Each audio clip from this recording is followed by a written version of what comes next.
করছেন এ নিয়ে আমার কোনো মন্তব্য নেই, কারণ আমরা যেভাবে দেখুন প্রত্যেককেই তো যারা আজকে আমার মনে হয় যে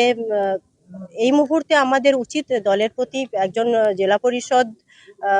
দলের প্রতি কতটা তার নিষ্ঠা রয়েছে, সে কেন এগুলো করছে, তার ইন্টেনশন কি, তার মোটিভ কি, সেইগুলো দেখা উচিত। তাকে কিন্তু কেউ সেইগুলো কিন্তু টলারেট করা উচিত নয়, কিন্তু আমরা টলারেট করছি একটাই কারণে, কারণ আমরা জানি এই মুহূর্তে আমাদের দলের পাশে থাকতে হবে।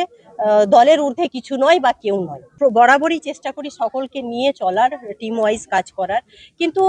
একটা পোস্ট থাকলে, একটা চেয়ার হোল্ড করলে সেই চেয়ারের এগেনস্টে অনেক কমপ্লেন থাকে, কিন্তু এভিডেন্স সেটাও একটা ম্যাটার করে। শুধু মুখে বলে দিলাম আর এইগুলো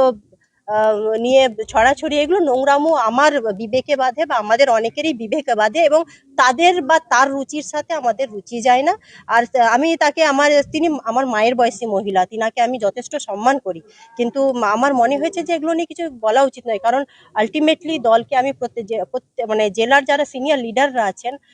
ডিস্ট্রিক্ট প্রেসিডেন্ট থেকে শুরু করে যারা আমাদের মেন্টর কোমেন্টর যাদেরকে নিয়ে বলা হচ্ছে, তারা প্রত্যেককেই জানেন যে এই জেলা পরিষদ মুর্শিদাবাদ জেলা পরিষদ স্বচ্ছ জেলা পরিষদ, তারা সবাই জানেন, এবং প্রশাসন থেকে শুরু করে স্টেট সকলেই জানেন। তো আমি ওগুলোই গুরুত্ব দেওয়া